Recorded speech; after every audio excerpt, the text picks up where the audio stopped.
कहते हैं जो पानी से नहाता है वो लिबास बदलता है। कहते हैं जो पानी से नहाता है वो लिबास बदलता है, लेकिन जो पसीने से नहाता है वो इतिहास बदलता है।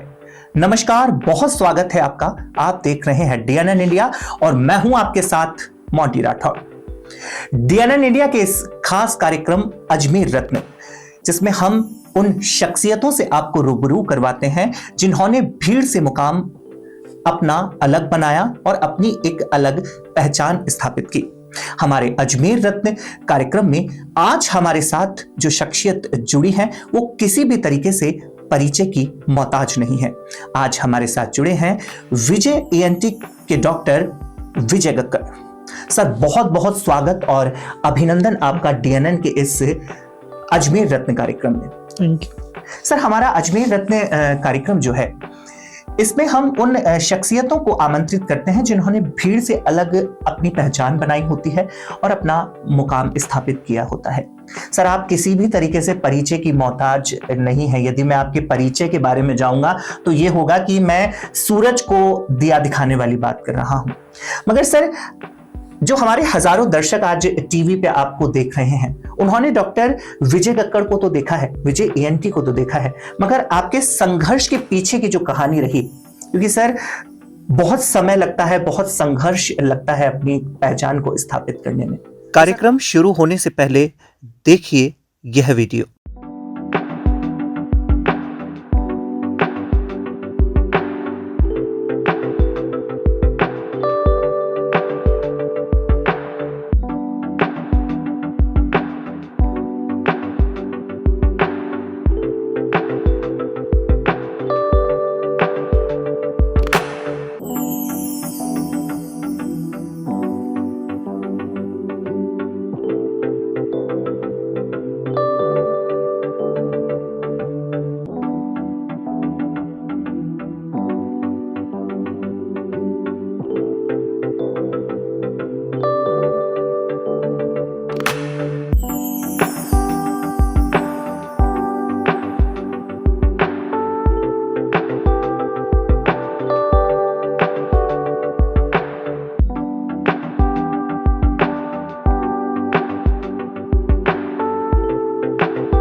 सर, इस सफर की शुरुआत कैसे हुई? आपकी प्राथमिक स्कूली शिक्षा कहाँ से हुई और आज आप इस मुकाम पर पहुंचे हैं?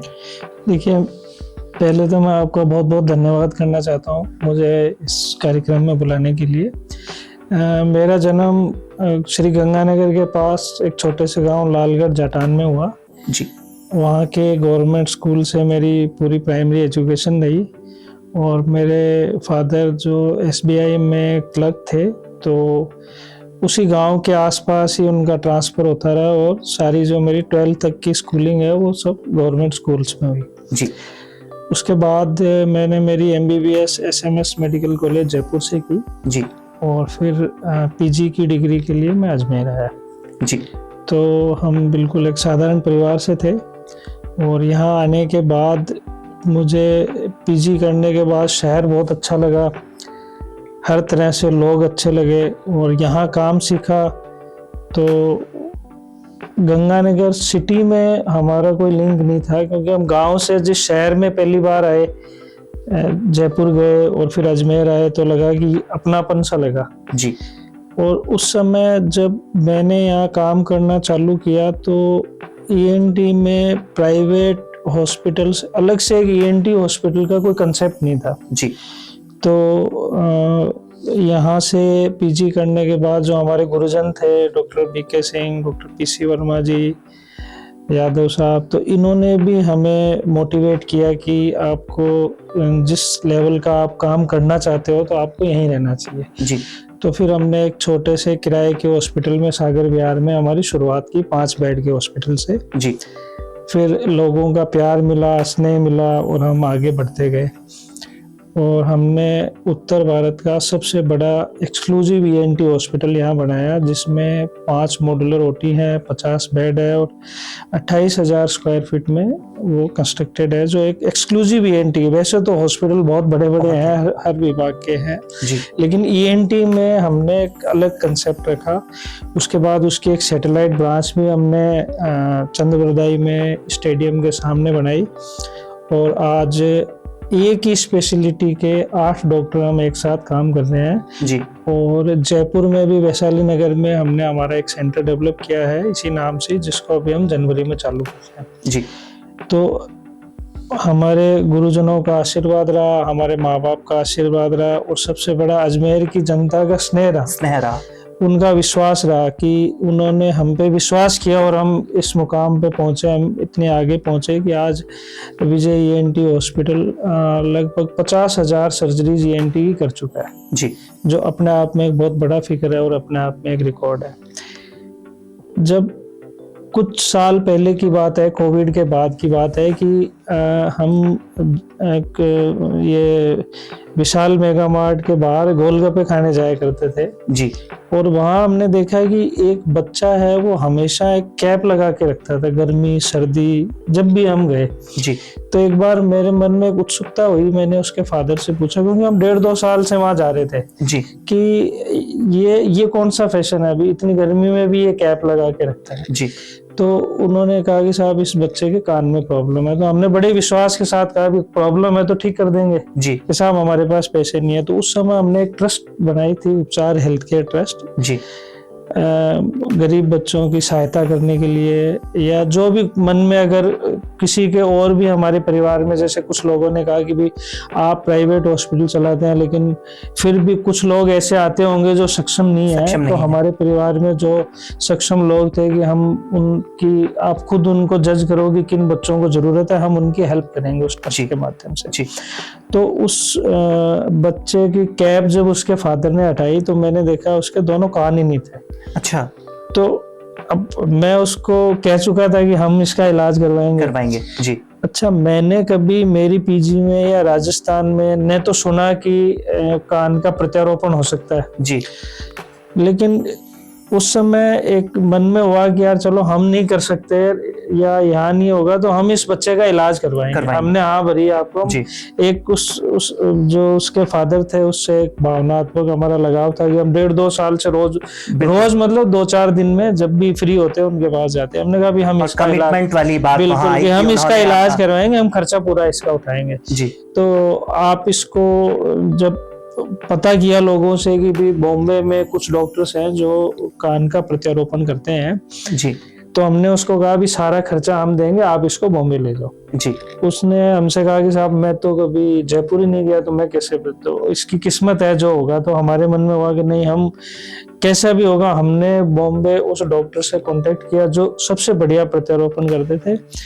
जयपुर अहमदाबाद हमने बात की, कुछ लोग थे जिन्होंने काम चालू किया था लेकिन एक आत्मविश्वास जैसे कहें कोई, या हमने उनसे फोटोग्राफ मांगे जो आपने प्रत्यारोपित किया हो, तो किसी में कोई ऐसा आत्मविश्वास नहीं था। जैसे हमने बॉम्बे बात की, उन्होंने खूब सारे फोटोग्राफ दिखाए, हमें अच्छा लगा। हमने डॉक्टर पराग तेलंगे उनसे बात की, हम आपको आना जाना सारा खर्चा हम।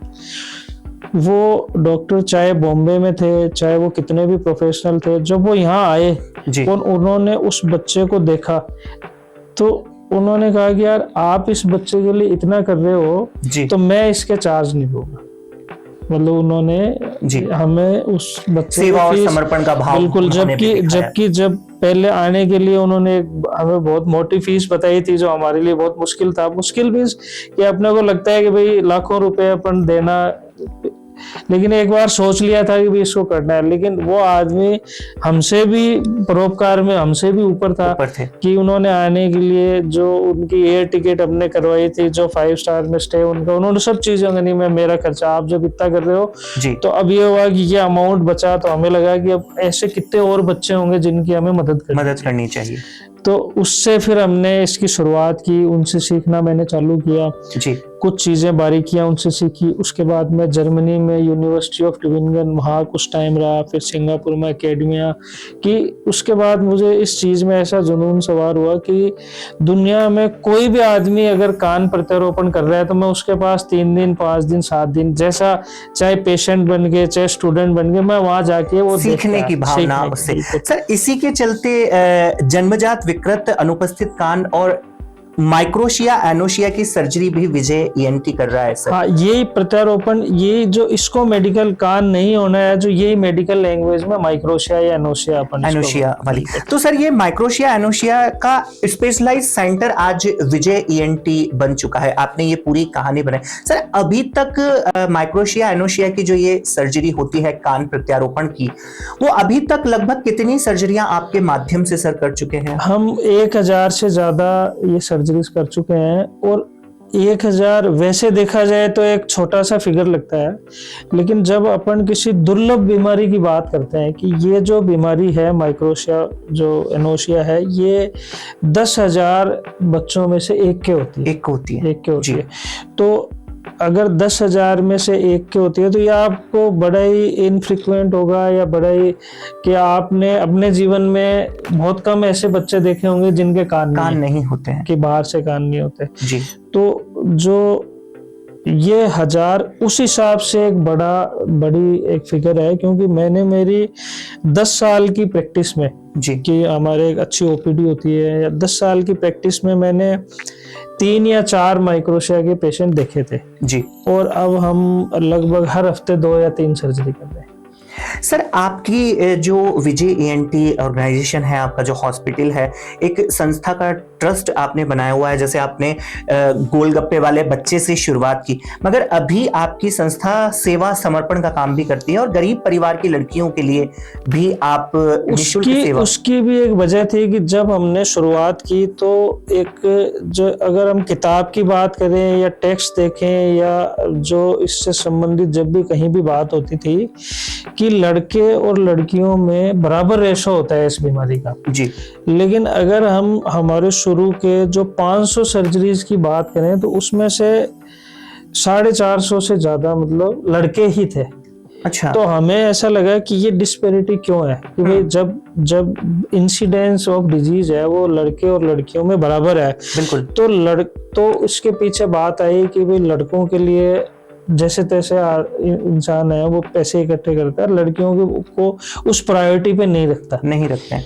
और तब हमारे दिमाग में ये बात आई कि इसको हमें करना चाहिए, कि फिर गरीब बच्चियों का, जिसमें कि हमने जिनके जो पेरेंट्स है वो बिलो पॉवर्टी लाइन है, चाहे उनके पास कोई चिरंजीवी कार्ड, भामाशाह कार्ड, किसी तरह का कोई कार्ड हो नहीं हो, वो किस स्टेट से है, उस चीज से हमें कोई मतलब नहीं होता। अगर हमारी एक टीम है उपचार हेल्थ केयर ट्रस्ट की, एक उपचार हेल्थ केयर ट्रस्ट @gmail एक मेल आईडी है, या हमारा एक फ़ोन नंबर है, उस पे अगर कोई भी हमें फ़ोन करता है कि ये बच्ची है और इसको इस सर्जरी की ज़रूरत है और ये सक्षम नहीं है, तो हमारी टीम एक बार उनके घर में जाके विजिट करती है जी। अगर वो ये देखती है कि हाँ वास्तव में ये ज़रूरतमंद है और अपने इलाज का खर्चा नहीं उठा सकता है, तो उस बच्चे का ऑपरेशन, उसका आने जाने का खर्चा, उसका यहाँ रहने का, वो सब हमारी संस्था उठाती है। दर्शकों, अभी डॉक्टर विजय गक्कड़ ने हमें बताया कि जो भी जिनके जन्मजात कान नहीं है और वो इस तरीके की सर्जरी करवाना चाहते हैं, तो वो प्रदेश भर या देश भर में कहीं भी हैं, तो आपके स्क्रीन के नीचे एक नंबर आ रहा है, आप उस नंबर से सीधे हॉस्पिटल से संपर्क कर सकते हैं। हॉस्पिटल की जो टीम है वो आपकी स्थिति, वस्तु स्थिति, परिवार की स्थिति को देख करके पूरी एक प्रक्रिया जो है, उस प्रक्रिया के दौरान से गुजरते हुए आपको वो सारी सुविधाएं मिलेगी जो एक गरीब परिवार को मिलनी चाहिए और जो इस बीमारी से त्रस्त हैं जो अपने कान लगवाना चाहते हैं, वो नीचे दिए हुए नंबर और वेबसाइट से विजय ENT से सीधे जुड़ सकते हैं, ताकि जो ये जन्मजात बीमारी से वो जूझ रहे हैं उन्हें उससे निजात मिल सके। क्योंकि सेवा और समर्पण के लिए भी विजय ENT सदैव तत्पर है और हमेशा काम कर रहे हैं। सर, विजय ENT हेयर ट्रांसप्लांट के क्षेत्र में भी अभी आप लोग काम कर रहे हैं और एक नई स्किन विन की शुरुआत आपने की है सर। ये एक कॉस्मेटिक लेजर और कॉस्मेटिक ब्रांच है, जिसमें कि अपन चेहरे पे कोई माइनर विकृति है, जैसे झुर्रियां हैं या अनचाहे बाल हैं। देखिए, अगर देखने में ये ऐसा लगता है कि कॉस्मेटिक्स मतलब ये तो अमीरों का काम है जी, लेकिन अगर अपन देखा जाए तो ये भी एक मेडिकल ब्रांच है। जैसे कुछ हार्मोनल डिसऑर्डर्स होते हैं जिसमें बच्चियों के चेहरे पर बाल आना चालू हो जाते हैं जी, आपने देखा होगा तो अभी एक बच्ची थी जिसने बहुत अच्छा स्कोर किया और उसको सिर्फ उसके चेहरे पे बाल की वजह से इंटरनेट पे बहुत ज्यादा ट्रोल हुआ। जी, ये उस बच्चे का साथ सबने क्यों दिया? क्योंकि कितने ऐसे बच्चे होंगे जो टैलेंटेड है, इसलिए लोगों ने साथ दिया कि आप उसके चेहरे के बाल क्यों देख रहे हो, आप उसका टैलेंट देखो कि भाई उसने 99% स्कोर किया। अब हम एक परिवार की बात करते हैं, जो गरीब परिवार है, जो मीडियम क्लास है, अब उनके कोई हार्मोनल डिसऑर्डर होते हैं और चेहरे पे बाल आना चालू हो जाते हैं, अनवांटेड हेयर्स इतने ज्यादा कि आपको शेव करना या उसकी नौबत आए। तो हम अभी जो मीडियम क्लास है, जो हमारा समाज है, वो इस चीज को एक्सेप्ट नहीं कर सकता कि एक बच्ची रोज ट्रिमर चला रही है चेहरे पे या शेव कर रही है। तो ये कुछ मेडिकल इंडिकेशन भी है इसके, जिसकी वजह से हमने इसकी शुरुआत की। जैसे कुछ तरह के चर्म के विकार होते हैं जिसमें कि अपने हेयर फॉलिकल्स की जड़ों में जो कुछ तेलीय ग्रंथियां होती हैं वो अगर ब्लॉक होने लग जाती है तो बाल थोड़े से बड़े होते, फुंसियां होने के चांसेस बढ़ जाते हैं जी। तो ये कुछ मेडिकल इंडिकेशन है जिसकी वजह से हमने हमारी एक सेपरेट ब्रांच की शुरुआत की। जैसे अपने कोई सर्जरी हुई या चेहरे पे, अभी हमारे पास एक कोटा से एक बच्ची को लेके आए, एक सिलेंडर ब्लास्ट उनके घर में हुआ था। तो वो उसके जो फादर थे वो मतलब किसी प्राइवेट उसमें कंपनी में चौकीदार का काम करते थे, तो उस ब्लास्ट में उसके फादर एक्सपायर हो गए, उसकी बड़ी सिस्टर एक्सपायर होगी, मदर और वो बचे जी। तो उसके कान प्रत्यारोपित भी किया हमने, जो निःशुल्क जो भी हमारी उसमें थी, और उसके जो चेहरे पे जितने भी जलने से जो भी विकार आए थे, अब देखो बहुत ज्यादा अपन जो कुदरत ने बनाया वैसा तो नहीं कर सकते, लेकिन एक खूबसूरती देना और विकृति दूर करना, ये दोनों अलग अलग होते हैं। तो उसकी काफी हद तक अपने जो विकृति है वो दूर की। तो जो कॉस्मेटिक्स और लेजर है ये सिर्फ खूबसूरती देने के लिए नहीं होते, ये विकृति दूर करने के लिए होती है जी।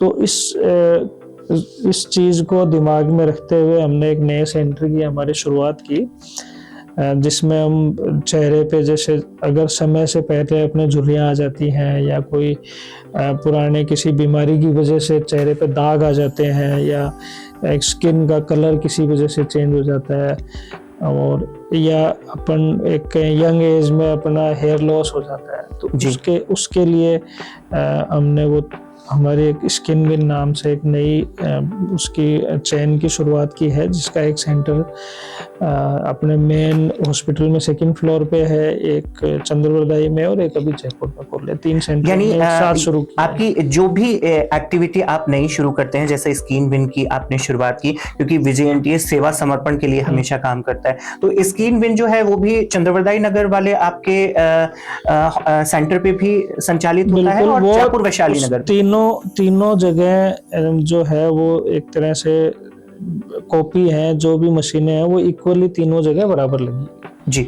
वैशाली जयपुर में भी वही है और अजमेर में, दोनों जगह पर उन मशीनों। सर, इस पूरी आपकी जो गतिविधि है, जो कार्य प्रणाली है, इसमें से कितने डॉक्टर्स की टीम जो है वो हमेशा आपके साथ सहयोग में? देखिए 7 ENT डॉक्टर हम हैं जो हम एक साथ काम करते हैं, अलग अलग उनकी ड्यूटीज बनी हुई है। मेरे अलावा 6 ENT स्पेशलिस्ट हैं जी, और हमारे मैडम है वो आई स्पेशलिस्ट हैं, तो 2 डॉक्टर उनके साथ हैं और 2 हमारे एनेस्थेटिस्ट रहते हैं, पैथोलॉजी डिपार्टमेंट है हमारे की, क्योंकि ईएनटी का इतना ज़्यादा काम होता है कि इन हाउस जो एमडी पैथोलॉजी भी हमारे पास है, और जो कॉस्मेटिक्स में कुछ जो एमबीबीएस और बीडीएस, ये 4 डॉक्टर, तो कुल मिला के हमारे पास 15 डॉक्टर्स की टीम है। जी सर, 24/7 तीनों सेंटर्स पे ही सेवाएं रहती है या पर्टिकुलर कोई नहीं, timings? जो ओपीडी, क्योंकि ईएनटी और कॉस्मेटिक्स दोनों ऐसी ब्रांचेज हैं जिसमें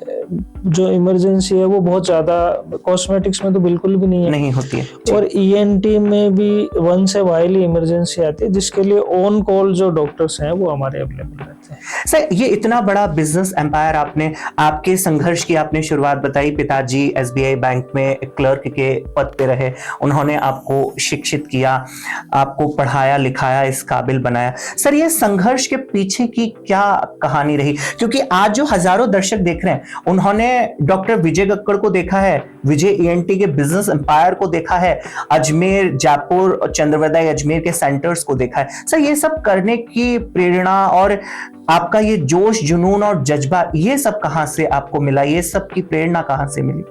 इसके पीछे हमारे माँ बाप का आशीर्वाद है, अजमेर के लोगों का प्यार है, और मेरी जो जीवन साथी है जी, वो भी डॉक्टर है जी, लेकिन वो मेरी प्रेरणा भी है और मेरे बहुत अच्छे दोस्त भी हैं, और उसने हमें हमेशा, जैसे पहले जब भी कभी टेंशन में रहे या जब कभी भी डाउन हुए, तो जो मेरे जीवन साथी है डॉक्टर विभूति है, उसने हमेशा मुझे मोटिवेट किया आगे जाने के लिए जी। और मेरे माँ बाप का आशीर्वाद रहा और अजमेर की जनता का प्यार।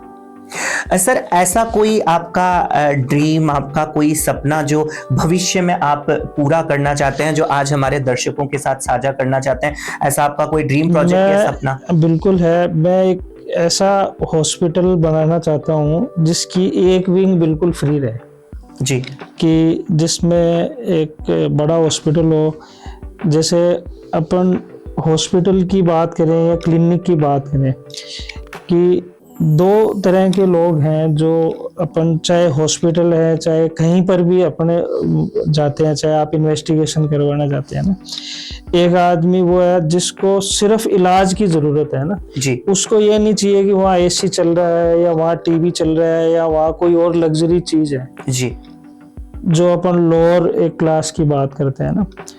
एक दूसरा अपन ग्रुप की बात करें जिसको इलाज भी चाहिए और एक सुविधाएं भी चाहिए, कि वो जाए तो उसके लिए उसको सेवा करने वाले भी 4 लोग हों, वो जब खाली बैठे तो उसको देखने के लिए टीवी भी हो, वो जिस रूम में बैठे वहाँ एसी भी चल रहे हो।